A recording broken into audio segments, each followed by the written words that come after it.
Good morning everyone. Welcome to PW only IAS.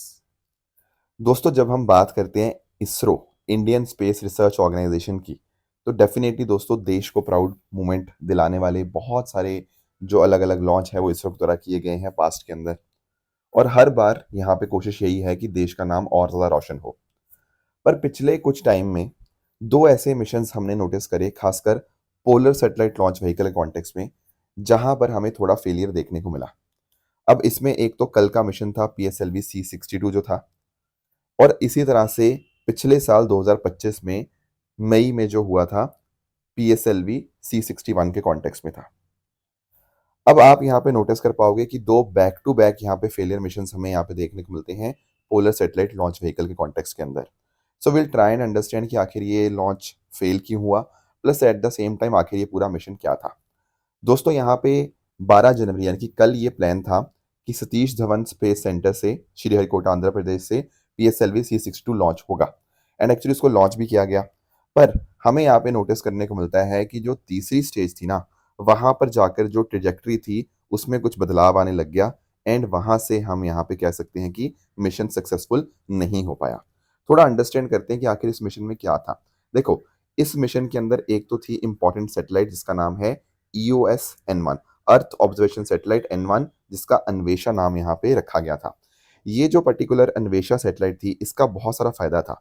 इसको दरअसल में defence research and development organisation DRDO के द्वारा यहाँ पे बनाया गया था, एंड इसका पर्पस ये था कि हमारा ये जो अन्वेषा होगा ना, ये एक सैटेलाइट ऐसी होगी जहां पर हम बहुत ही हाई रेजोल्यूशन ऑप्टिकल सेंसर्स के माध्यम से इमेजिंग कर पाएंगे।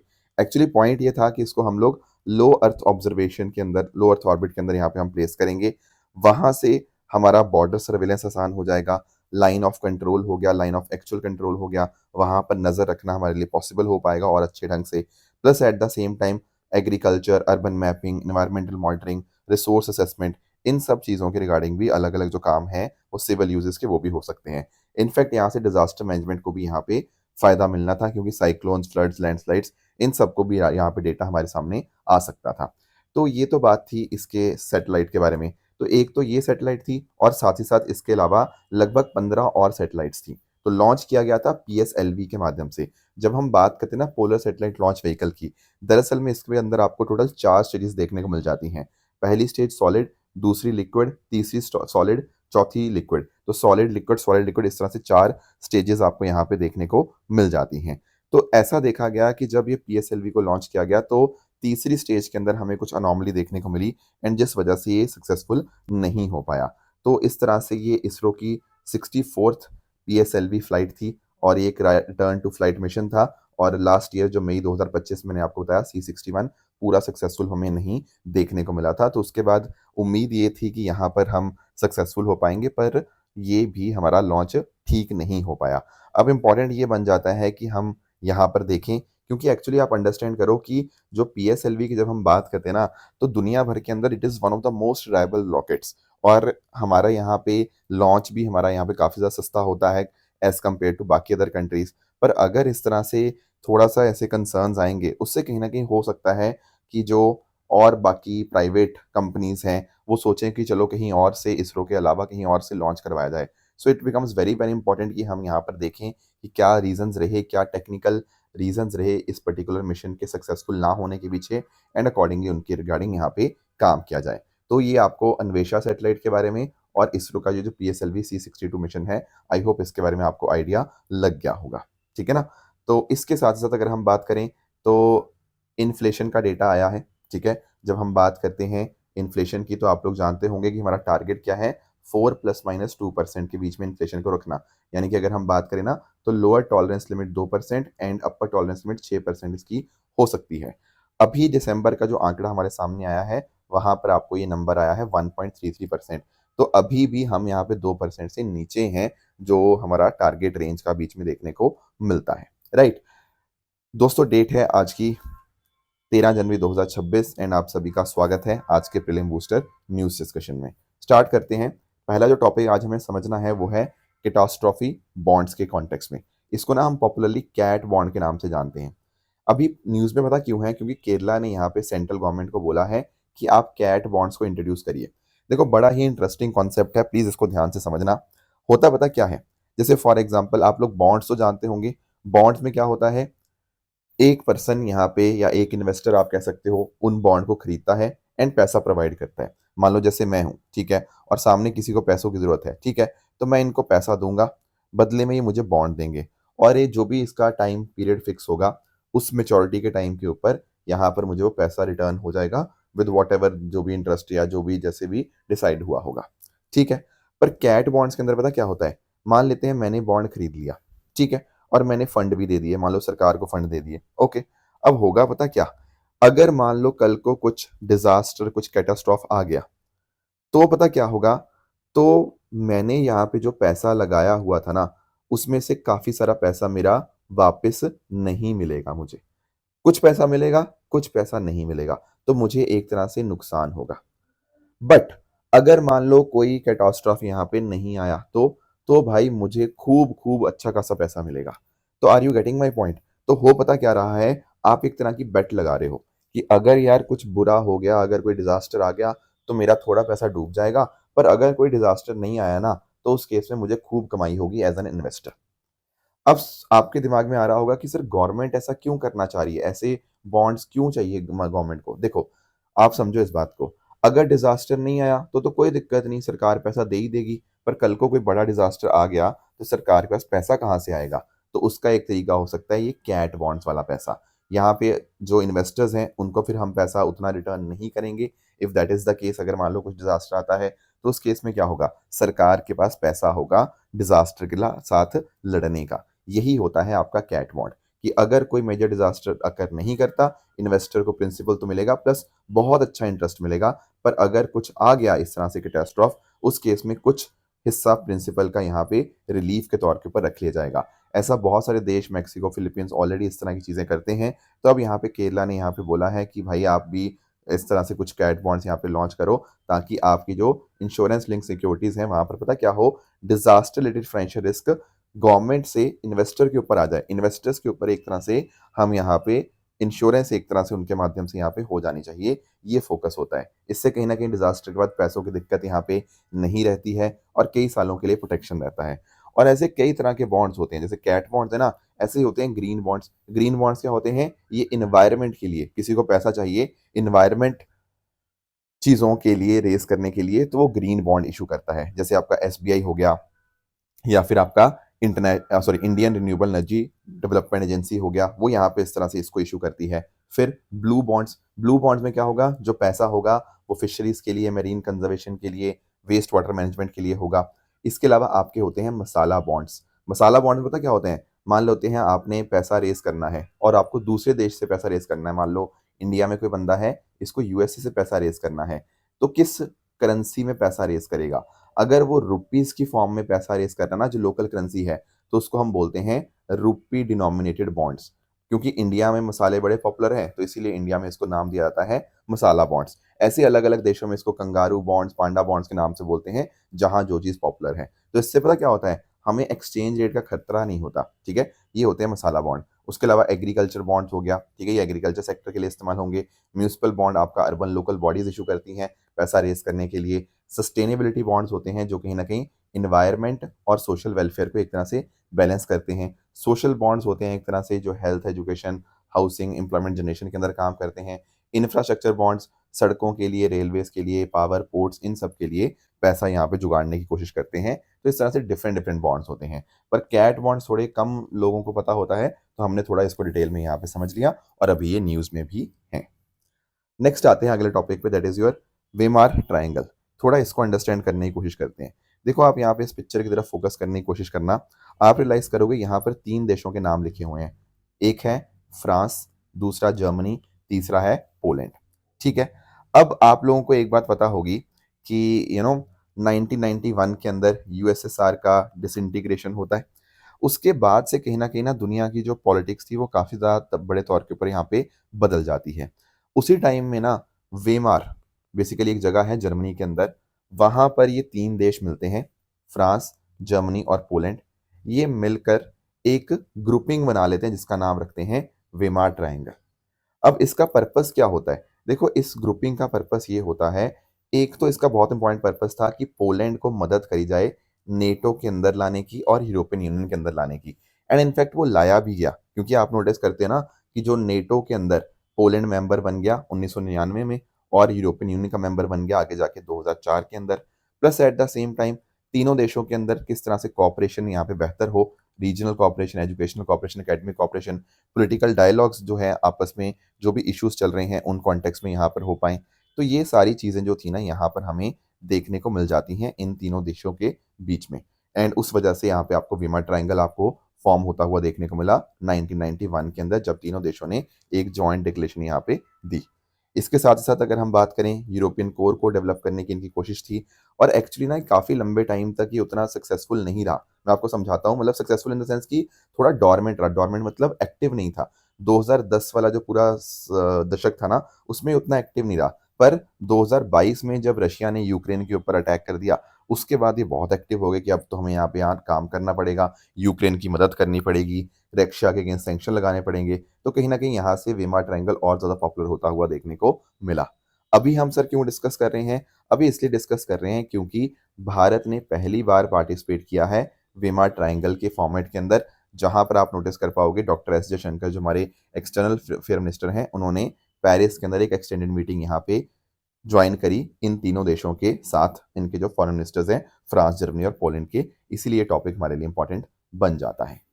आगे आते हैं दोस्तों नेक्स्ट टॉपिक पे, that is your national database on IED blast. थोड़ा इसको अंडरस्टैंड कर लेते हैं। देखो, आप लोग आईईडी समझते होंगे। आईईडी होते हैं आपके इम्प्रोवाइज्ड एक्सप्लोजिव डिवाइसेस, राइट। अब देश भर में अलग अलग एरियाज में आपने नोटिस किया होगा कभी बॉम्ब ब्लास्ट, आईईडी इंसिडेंट्स हुए हैं।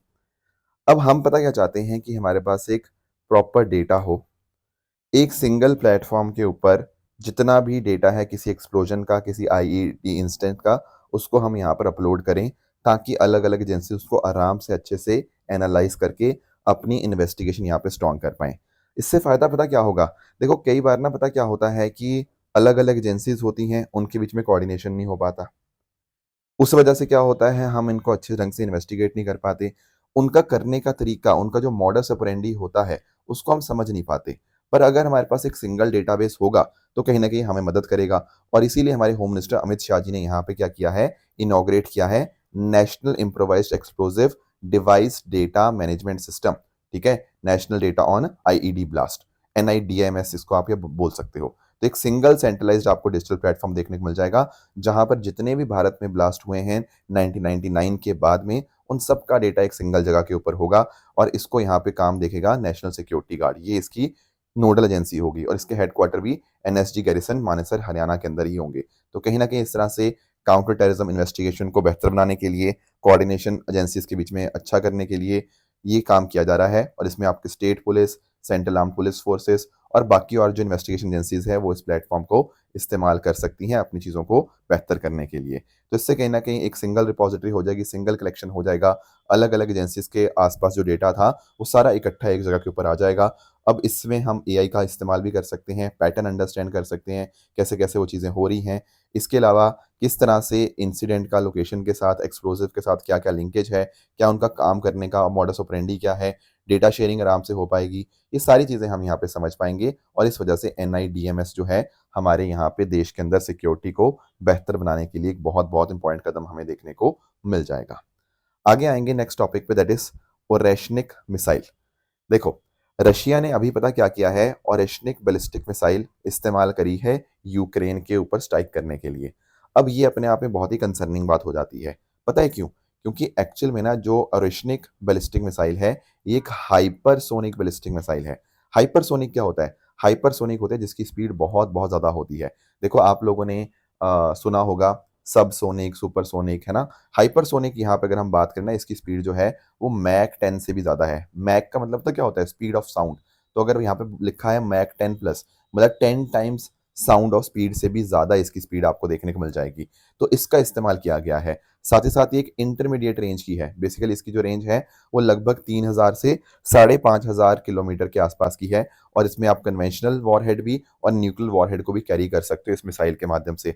और साथ-साथ यहाँ पे ऐसा बताया जा रहा है, अभी कंप्लीट डिटेल्स तो नहीं है, पर शायद ये एमआईआरवी कैपेबिलिटी भी है इसके अंदर, that is multiple independently targeted targetable re entry vehicles. ठीक है, तो बहुत ज़्यादा पावरफुल आपको ये मिसाइल देखने को मिल जाएगी। एंड इनफैक्ट ऐसा बताया जा रहा है कि जैसे एयर डिफेंस सिस्टम है यूएसए का पेट्रॉइट, या फिर टर्मिनल हाई एल्टीट्यूड वाला जो है थार्ड जो है, उस केस में भी ये पेट्रॉइट और थार्ड भी इसको इंटरसेप्ट नहीं कर सकते, क्योंकि जब इतनी ज़्यादा स्पीड है, इतनी ज़्यादा ट्रेजेक्ट्री का मूवमेंट है, तो कहीं ना कहीं एयर डिफेंस सिस्टम के अंदर इसको कैप्चर करना उतना आसान नहीं है, ये यहाँ पे बताया जा रहा है। और रशिया ने दरअसल में इसको बनाया इसीलिए है ताकि नेटो को यहाँ पे एक तरह से वो चकमा दे पाए, उनके यहाँ पे जो एयर डिफेंस सिस्टम इसको यहाँ पे कैप्चर ना कर पाए। तो कहीं ना कहीं सभी देशों ने यहाँ पे इसको क्रिटिसाइज किया है, इस पर्टिकुलर जो मिसाइल का इस्तेमाल हुआ है। बाकी जो नाम है ओरिशनिक, ये हेजल ट्री से नाम यहाँ पे आया है, और इस तरह से रशिया ने इनफैक्ट 2024-25 के अंदर भी यहाँ पे इसका इस्तेमाल किया था, यहाँ पे एक्नॉलेज किया था ये रशिया के द्वारा। अब यहाँ पे दोबारा इसने यहाँ पे रशिया ने ओरेशनिक मिसाइल का यहाँ पे इस्तेमाल किया है, तो थोड़ा सा इसके बारे में भी आपको क्लियर आइडिया होना चाहिए। अगला टॉपिक हमारे सामने है ऑपरेशन हॉक आई स्ट्राइक के बारे में। देखो ये बहुत ज़्यादा डिटेल में आपको पढ़ने की जरूरत नहीं, यूएस से ना पिछले कई टाइम से बहुत सारे ऑपरेशंस कर रहा है, बस इनका आप नाम ध्यान रख लो, बाकी no need to go into details. जैसे अभी पता क्या हुआ था, आईसिस जो इस आईएसआईएस है, Islamic state of Iraq and Syria, इनके द्वारा यहाँ पर यूएसए के कुछ सोल्जर्स को मारा गया सीरिया के अंदर, और इस वजह से यूएसए ने बदला लेने के लिए ऑपरेशन हॉक आई स्ट्राइक यहाँ पे कंडक्ट करवाया, जहां पर सीरिया के अंदर यहाँ पर बहुत सारे अटैक्स यहाँ पे किए गए।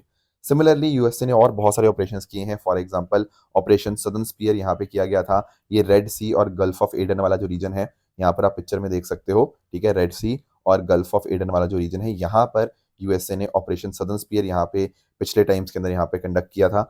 ऑपरेशन एब्सोल्यूट रिजॉल्व किया था सीरिया और इराक बॉर्डर रीजन के ऊपर। इसके साथ साथ अगर हम बात करें ऑपरेशन मिडनाइट हंटर, ये भी सीरिया के ऊपर ही किया गया था। एंड एक था ऑपरेशन प्रॉस्पेरिटी गार्डियन, ये दरअसल में रेड सी और इसके आसपास का जो रीजन है ना, ये पूरा का पूरा आपका बाबल मंदब स्ट्रेट वाला ये वाला, इसको प्रोटेक्ट करने के लिए यहाँ पे सारा ऑपरेशन यहाँ पे यूएसए ने रन किए थे। तो ये नाम है कुछ ऑपरेशंस के, उनका एरियाज, बस इतना अगर आप ध्यान रख लेंगे that should be fine for the exam. अब रही बात क्वेश्चन आंसर्स की, तो देखो आज का आपका होमवर्क 2 क्वेश्चंस रहेंगे। एक है विद रिगार्ड्स टू सिटीजनशिप, इसको आप पढ़िएगा, बताइएगा इनमें से सही आंसर क्या है और गलत आंसर क्या है।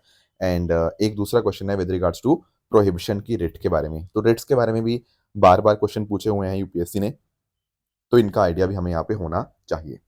कल मैंने आपको एक होमवर्क दिया था, वो होमवर्क था with regards to cabinet form of government के बारे में। देखो जब हम बात करते हैं ना कैबिनेट फॉर्म ऑफ गवर्नमेंट की, तो कहीं ना कहीं ये एक मैकेनिज्म है हमारी पार्लियामेंट्री डेमोक्रेसी का, जहां पर गवर्नमेंट की कलेक्टिव रिस्पॉन्सिबिलिटी लोगों के लिए हम यहाँ पे इंश्योर करते हैं। देखो इसी पार्लियामेंट्री सिस्टम को हम कैबिनेट फॉर्म ऑफ गवर्नमेंट भी बोल देते हैं, और ये हमारे पार्लियामेंट्री सिस्टम जो है हमारे कॉन्स्टिट्यूशन का बेसिक स्ट्रक्चर का भी आपको हिस्सा देखने को मिल जाता है, और इसमें हम इंश्योर करते हैं कि एग्जीक्यूटिव की रिस्पॉन्सिबिलिटी। तो yes, the option C is the correct statement in this particular case. देखो एक्चुअली ना दूसरा क्वेश्चन भी इसी के कॉन्टेक्स्ट में था, पार्लियामेंट्री फॉर्म ऑफ गवर्नमेंट के बारे में। देखो पार्लियामेंट्री फॉर्म ऑफ गवर्नमेंट के बारे में ना आपको पता होंगी जो इनके इंपॉर्टेंट पॉइंट्स हैं। जैसे फॉर एग्जांपल यहाँ पर आपको इंडिया के कॉन्टेक्स्ट की बात कर रहा हूँ, यहाँ पे नॉमिनल एंड रियल एग्जीक्यूटिव आपको देखने को मिल जाएंगे। आपके पास प्रेसिडेंट होते हैं, एंड सिमिलरली आपके पास प्राइम मिनिस्टर देखने को मिल जाएंगे। मेजोरिटी पार्टी का रूल होता है, जिसकी लोकसभा में लोअर हाउस के अंदर जिसकी मेजोरिटी होती है, वो यहाँ पे पार्टी रूल करती है। बाकी सबसे इंपॉर्टेंट जो पॉइंट यही है कि it ensures that there is the collective responsibility of the executive to the legislature, especially to the Lok Sabha. ठीक है, स्पेसिफिक में लोकसभा को यहाँ पे एग्जेक्टिव जो है यहाँ पे रिस्पॉन्सिबल होते हैं। सिमिलरली अगर हम बात करें, मिनिस्टर्स जो होते हैं वो मेंबर्स होते हैं लेजिस्लेचर के, अगर मेंबर्स नहीं भी हैं तो वो बन सकते हैं 6 महीने के अंदर, ये बात आपको पता होगी। बाकी प्राइम मिनिस्टर यहाँ पे लीडर होते हैं, and the lower house can be dissolve. तो लोकसभा परमानेंट हाउस नहीं होता, राज्यसभा परमानेंट हाउस होता है, पर जो मेन एडवांटेज है वो यही है that executive remains responsible to the legislature. ये सेम बात यूपीएससी ने कई बार पूछी हुई है, इसलिए ये बात आपको बहुत अच्छे से पता होनी चाहिए। बाकी रही बात ट्रू एंड फॉल्स स्टेटमेंट्स की, यहाँ आपके सामने कुछ स्टेटमेंट्स हैं, इनको पढ़ो, बताओ इनमें से कौन सा सही है कौन सा गलत है। एंड जो कल मैंने आपको होमवर्क दिया था, एक था प्रवासी भारतीय दिवस के कॉन्टेक्स्ट में। दोस्तों प्रवासी भारतीय दिवस मैंने सेलिब्रेट करना स्टार्ट किया 2003 के अंदर, तो पहला स्टेटमेंट आपका यहाँ पे अनकरेक्ट रहेगा। स्वामी विवेकानंद जी की बात करें तो यस, रामाकृष्ण मिशन 1897 के अंदर इन्होंने स्टैब्लिश किया, दैट इज ट्रू। बाकी नार्को कोऑर्डिनेशन सेंटर के बारे में स्टेटमेंट बिल्कुल ठीक है, एंड आखिरी स्टेटमेंट भी अपने आप में बिल्कुल करेक्ट आपको देखने को मिल जाएगी। तो ये थी हमारी आज की डिस्कशन। इस तरह से आप सब लोग अपने एंड पे हार्डवर्क करते रहिए। Thank you so much for joining, all the very best and thank you so much.